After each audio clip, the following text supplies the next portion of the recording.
Olentzaro.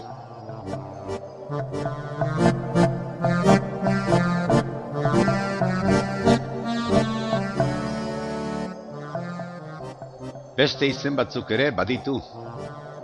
Olentzero, orentzaro, onentzaro, orantzaro. Hainbat eta hainbat lekutan aipatzen da Olentzaro.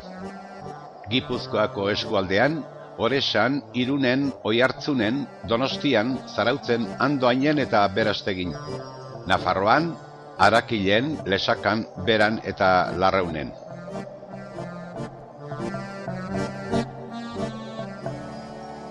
Olentzaro hitzaren esaneiaren inguruan badira zenbait iritzi.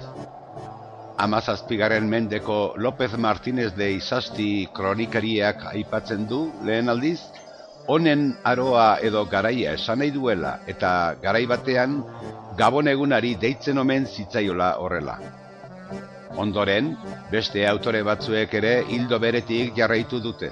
Aldiz, Eusebio de Etxalar fraideak dio, Erdiaroan abenduaren 18tik 23 egiten ziren otoitz batzuetan dutela jatorria, antifone deiturikoetan.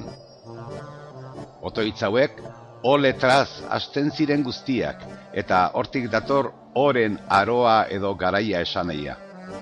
Frantzian, antifona hoiei leso de Noel deitzen zieten eta ondorioz, leso lerie, oren garaia esapidetik iparaldean, Orentzaro sortu omen zen, eta gero hegoalderantz hedatu zen. Argi dago izenaren azken partikularen aro esanahia garai bat izendatzeko modua dela. Leku askotan, Gabonetan erretzen den enbor bati izen berezi bat ematen zaio. Gipuzkoan, Olentzero enbor Oiartzunen eta Gabon Subil Antzuolan. Nafarroan, Onentzaro mokor Larraunen, Bizkaian, Gabon Subil Abadiñon eta Gabon Mukur Bedian. Araban, Gabon Trespuentesen. Izen horiek, Olentzaro eta Gabon eguna pareko hartzen zirela iradokitzen digute. Ondorioz, esan gerezake, garai bat adierazten zuela lehen eta gaur egun berriz pertsonaia bat.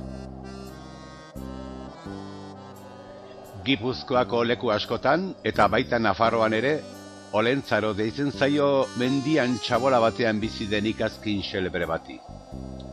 Gabon egunean, etxekoako eratutakoan, tximiniati sartzen da Olentzaro Gabon suarekin epeltzera, eta horregatik, egun horretan, garbi egon behar du tximiniak. Herri batzuetan, lastoz eta trapuz egindako panpina bat ateratzen zuten Gabon egunean, eta herriko plazan erretzen zuten. Beste batzuetan, gazte bat ikazkin mozorrotzen zen, eta Gabon gauean eskean ateratzen ziren gazte taldeak. Gabon suak eta enborrak naiz Olentzeroren panpina erretzeak zerikusia dute suarekin, eta San Juanetan bezala solstizioaren ospakizun paganoa dagoela dirudi sustraian. Kristautasunera egokitutako ospakizuna dugu jada. Zenbait lekutan kantatzen den abesti batek dio, Olentzarok berri ona dakarrela, Jesus jaio dela. Gaur egun, Olentzaro Euskal Herriko umei eta ez umei Gabonetan opariak ekartzen dizkien pertsonaia da, Noel pertsonaiaren antzekoa. Ikazkin hau, urte osoan basoan ikatza egiten egon ondoren, zakubete opari zamatuta ibiltzen da Gabon gauean etxez etxe poza banatzen. Urtean zehar zintzo portatu denarentzat oparia izaten du, eta gaizki portatu denarentzat ikatza.